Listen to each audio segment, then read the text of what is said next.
Hi everyone, आज एक अनोखा टॉपिक लेके आया हूँ, are you really alive?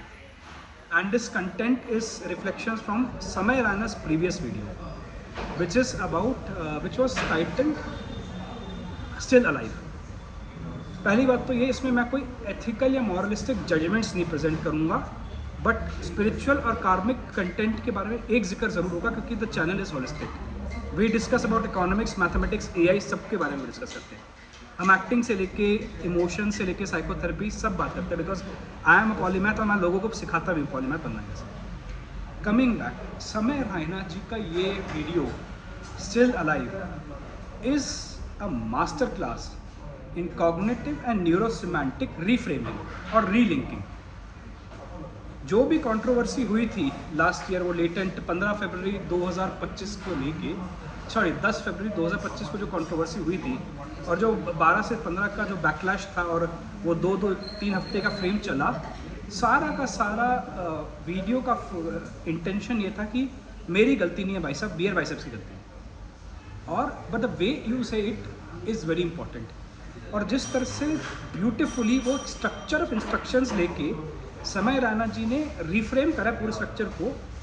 This includes a lot of basic tricks from NLP, neuro linguistic programming. हालांकि मेरे को दोनों वाली आती है, नेचुरल लैंग्वेज प्रोसेसिंग भी और न्यूरो लिंग्विस्टिक प्रोग्रामिंग भी। सी एक फॉर एग्जांपल मैं बताता हूँ, एक स्टोरी के अंदर एक स्टोरी वो आप देखेंगे उस वीडियो में, चाहे कोई काम ना देखें, बट उस वीडियो में यू विल सी कि ये भाई साहब एक थर्ड फ्रेम में लेके जाते हैं उस supposedly back stage story cover कर रहे हैं, but it is actually showing 3 parallels of the same story. पर इसमें इमोशन इंजेक्ट करना सही होता है। इसमें इमोशंस इंजेक्ट करने का पर्पस ये था कि बॉस मैं एक कंसिडरेट और अच्छा होस्ट हूँ। रिफ्रेमिंग का वो पॉइंट देखिए। जबकि काफ़ी ऐसे केसेस, काफ़ी ऐसे एविडेंसेस आए हैं समय रैना जी के बारे में। फॉर एग्जांपल एक और कॉमेडियन है जो क्लीन इमेज रखते हैं, हालांकि उन्होंने एक शो बनाया था जिसके अंदर आई थी आदरणीय सलीम कुरैशी जी की बेटी, वेरी पॉपुलर एक्ट्रेस। वो दूसरी जगह इंटरव्यू दे रही है कि मेरे को कितने थेरेपी लेसन्स लेने पड़े थे इस शो के ट्रॉमा से निकलने के लिए। नाउ आइडिया इज सच की चादर में you can serve anything. It's like sun rises in the east so you should meditate.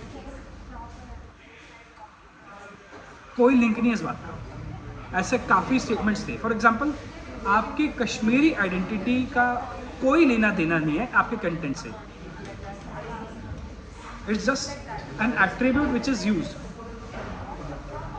और उसी को, बट पॉइंट इज जब स्कैंडलाइजिंग और सेंसिटिव इश्यूज को कनेक्ट करते हैं तो whatever is flowing the natural narrative. India में एक नेचुरल नैरेटिव चल रहा है, चाहे आप उसके सपोर्ट में हैं, चाहे आप उसके अगेंस्ट में हैं, चाहे आप इधर हैं या उधर हैं, उससे कोई लेना नहीं है। The idea is whatever is flowing in the narrative, उसको कनेक्ट करके you can inject the emotions which are already going in. तो आप एक पॉजिटिव फ्रेम में आ जाते हैं। ये लेसन्स है। I am teaching content which is taught in many psychotherapeutic ये जो साइकोसोमैटिक कंटेंट जो भी यूनिवर्सिटी डालती है अबाउट थेरेपी एंड ये सब, ये बहुत लाखों रुपए ले लेंगी। इस वीडियो में you can learn some of those principles for free. Number 1, क्योंकि आप ये देखिए, content was dirty through and through. For example, उसी टाइम फ्रेम में आदरणीय राहुल दुआ जी का एक वीडियो आया था, ओ हेलो करके। उसमें भी एक कंटेंट स्निपेट है जिसमें वो मदर के बारे में कुछ अन्य कर रहे हैं। वो एक पूरा है ना कि 2:30 बजे 2:35 मेरी मम्मी उठ जाती हैं, फिर इस तरह से, तो दैट इज अ फ्रेम। तो ऐसा नहीं है कि, और जो जोक कहा गया था वो यूएस में चलता है। एक तो इंडियन और माइंडसेट और यूएस माइंडसेट का कोई नहीं पता, but it is very well probabilistic कि आपका जो राखी सावंत एपिसोड था उसमें से चीज़ का बन के कुछ और बतंगड़ बन जाता है। एक चीज़ है ना, जैसे मैं अभी बता रहा था, सच का सहारा लेके यू कैन डू एनीथिंग। तो एक सच उसमें कवर हुआ है कि पॉजिटिव चीज़ की इज्जत ज़्यादा होती है, नेगेटिव वाले की नहीं होती। वो ना नॉन वेजिटेरियन वेज खा सकता है, वेजिटेरियन खाएगा तो उल्टी करेगा। मैं एक डर्टी इमेज लेके चलता हूँ तो क्लीन बन जाऊँगा, तो दैट वर्क्स। ये सच है actually. Rags to riches story ज़्यादा पॉपुलर होती है, और रिचेस टू रैग वाली। एक है अंबानी की स्टोरी, एक है रैनबैक्सी की स्टोरी। रैनबैक्सी की स्टोरी को the most emotionally healthy people will only take as economic lessons to not make this mistakes. वो दो भाइयों की, और फिर रिचेस टू, वो सब जब बर्बाद हो जाता है वो चीज़ें, वर्सेस अंबानी की स्टोरी को लोग इमोशनली ग्लोरीफाई भी करते हैं, राइट। एक पेट्रोल पंप से कोई आगे बढ़ा, फिर वो $1 billion. So rags to riches story हमेशा पॉजिटिव फ्रेम, जब आदमी इस तरह जा रहा था, उसी की इज्जत होती है भाई। सब चढ़ते सूरज को सलाम होता है, डूबते सूरज को कोई सलाम नहीं करता। That is true. बट उस सच के पीछे आप काफ़ी चीज़ें चिपका सकते हो, और इमोशनली ऑडियंस मान भी जाती है। सी, अगर इमोशन का एक इंस्ट्रक्शन से ट्यून करोगे और उसका एक इंस्ट्रक्शन फ्लो बनाओगे, तो तब आपको समझ आएगा कि कितना ब्यूटीफुल वो स्क्रिप्ट था। हालांकि उसमें नेचुरल कैरेक्टर फ्लॉज को भी बनाया गया। अब एक कंसेप्ट आता है, ये तो बात हुई about the content, about the structure, how you can use this. But मैं थोड़ा कार्मिक एस्पेक्ट, एक डीपर एस्पेक्ट में लेके जाता हूँ। यार, ये जनता को ऐसा कंटेंट पसंद भी क्यों आ रहा है?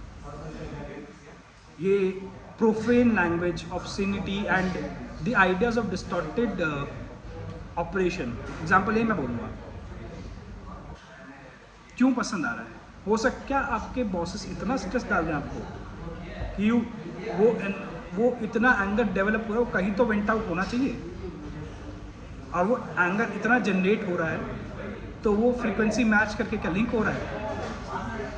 क्योंकि फैक्ट ये है, the more and more you add these words, इनका एक अपना अंडरटोन है, इनका एक अपना वो इमोशनल प्रोजेक्शन होता है। फॉर एग्जाम्पल, कोई पिता अपने बेटे या बेटी को कहे कि तू नालायक है, तू नकारा है, तू नालायक है, तू नकारा है, तो भाई वो इमोशन, वो थॉट फॉर्म, वो एनर्जी अपने आप में एक्ट करती है, उसमें घुस जाएगी वाला में।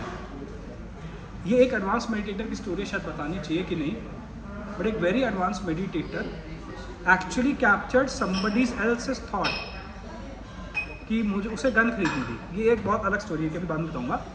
ये कॉन्सेप्ट भी बहुत डीप है, शायद बताया भी नहीं जा सकता इस वीडियो पे। But the way that story plays out कि अगर तू नकारा निकाला है, तो that energy actually makes him does actions. पहली बात तो उसी के इमोशन स्ट्रक्चर को ख़राब कर देगी।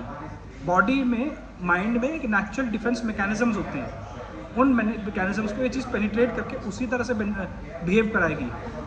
प्रोजेक्शन का कॉन्सेप्ट पता है, तो how projection works, how does basically जैसे कहते हैं ना, सेल्फ फुलफिल्ड प्रोफेसी काम कैसे करती है, तो यहाँ पता होना चाहिए ये बातें। बट आइडिया इज कि कहीं ना कहीं कुछ ना कुछ हुआ है, क्योंकि देखो आप astrologically if you see, your voice is second house and the content and profanity is Rahu. तो सेकेंड हाउस में राहु एक बेसिक, जिसको एस्ट्रोलॉजी का बी पता है, ए पता है, वो बताता है कि सेकेंड हाउस का राहु कितनी बड़ी क्या क्या इफेक्ट्स डाल सकता है। सबसे पहले तो वेल्थ पे थोड़ा ध्यान दीजिएगा, इन चीज़ों पे। बट द आइडिया इज, जो ये स्कीमैटिक ऑफ ऑपरेशन डेवलप हो रहा है लोगों के बीच में, यहाँ एक अलग हर्टफुलनेस की कंटेंट आएगा जो कि इम्पैक्ट भी करेगा अपना। सी, अब ये deep secret, why is elite language so elite. एक होती है ना, एक स्ट्रक्चर होता है, टोन होता है बोलने का। बिकॉज काइंडनेस में और उसमें अपनी इंटेलिजेंस आती है, और उल्टा भी ट्रू है कि एंगर आपकी इंटेलिजेंस कम करता है। That is why politicians want to keep you angry. Rage bait का एक अलग लेवल का इम्पैक्ट भी होता है। Eventually it distorts your illusion, and rage is aphrodisiac. Rage is a hypnotic, it's a trance giving thing. ये भी एक अलग तरह का हिप्नोसिस होता है कि लोग आपके इमोशंस को डायरेक्टली कॉपी कर लेंगे, वो डिस्टॉर्टेड वर्जन ऑफ रियलिटी में जिएंगे अगर ज़्यादा गुस्सा रहेंगे तो। तो डोंट ट्राई टू स्प्रेड, क्योंकि वो फिर इम्पैक्ट कहीं और से आएगा, जैसे समय रैना जी और बियर बाइसेप्स के केस में आया था। बियर बाइसेप्स के कंटेंट पे कभी एक और वीडियो बना दूंगा। तो आई वुड से यहाँ हमें एक बैलेंस पर्सपेक्टिव लेना है। द स्ट्रैटेजीज वर्क, बट उसका कार्मिक एस्पेक्ट भी ध्यान लेके चलना है। आई होप ये वीडियो आपको अच्छा लगा। सो अब थोड़ा सा आग में घी डालते हुए, would you rather like this video और सब्सक्राइब दिस चैनल? चलिए, see you soon with new video, new content.